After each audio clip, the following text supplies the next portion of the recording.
Hola, bienvenidos a nuestro Pechacucha.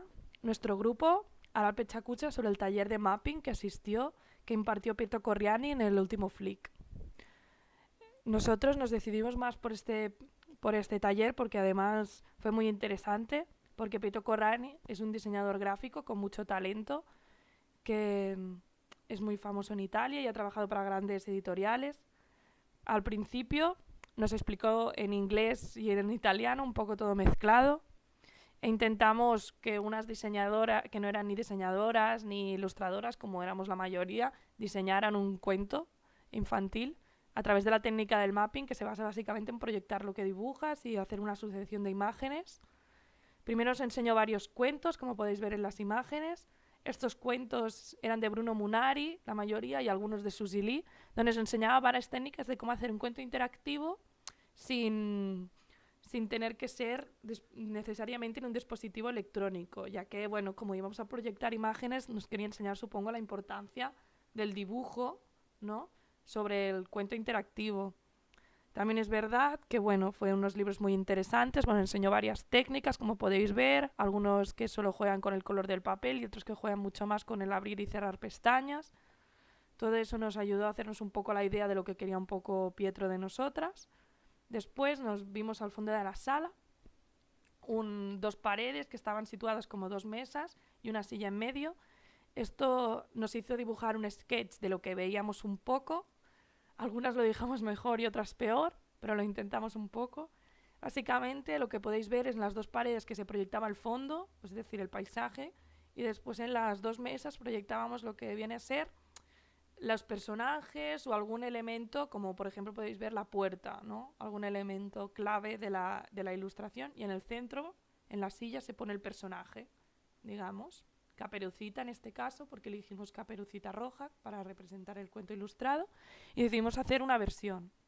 En las imágenes nos veis decidiendo el storyboard, es decir, hicimos un cuento de 7 o 8 viñetas, un cuento tradicional pero con un final distinto, ya que Caperucita hacía full contact y se libraba a ella sin un cazador, y era mucho más interesante para nosotras porque le damos un giro al cuento también, a un cuento más clásico, que es lo que nos gusta más. Después también es verdad que Pietro nos propuso crear esta versión también y estuvo muy de acuerdo, creo que le gustó muchísimo.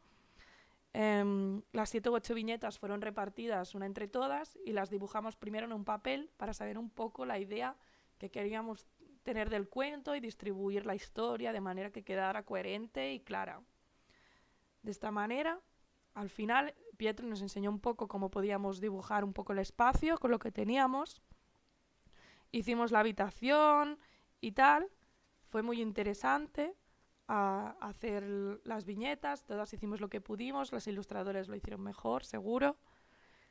Después también hicimos cada una, al final, los paisajes que podíamos cada una, y también hicimos un poco los personajes para proyectar. Esta parte era la más importante de todas, ya que era como el trabajo final, ¿no?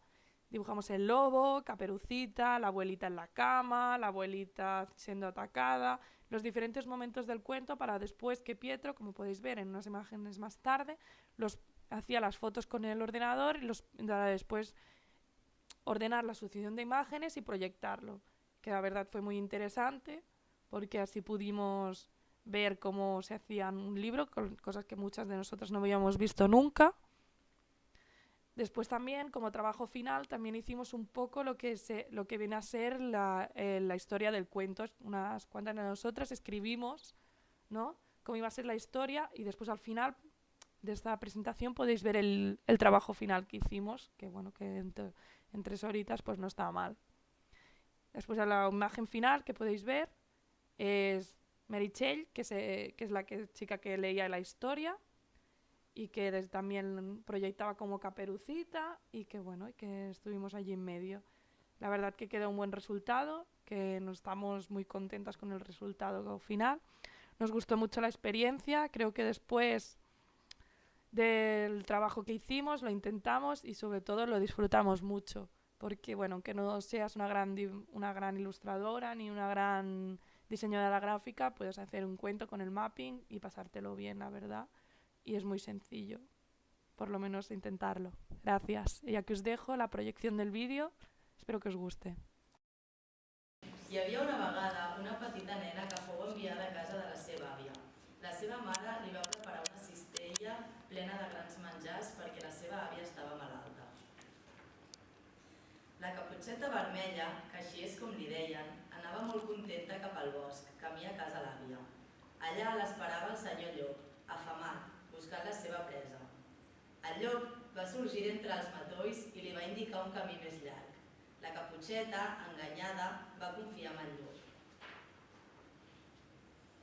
El senyor Llop, aprofitant que l'àvia es trobava sola, es va presentar a casa de l'àvia. Un cop allà, va entrar amb tota la seva força i se la va menjar. El llop es va disfressar d'àvia i es va ficar dintre el llit per esperar la Caputxeta que no trigaria en arribar. La Caputxeta Vermella va arribar a casa de l'àvia i es va acostar. «Àvia, quina boca més gran que tens!» De cop, el llop va saltar i se la va cruspir d'una queixalada. La Caputxeta va lluitar dintre la panxa del llop, colpejant amb patades i cops de puny, va destripar el llop amb les seves pròpies mans. La Caputxeta Vermella va salvar-se de la panxa del llop. Un cop el llop mort, va treure la seva àvia de l'interior de la bèstia. Caputxeta i àvia van marxar juntes amb un somriure de triomf als llavis. Bravi!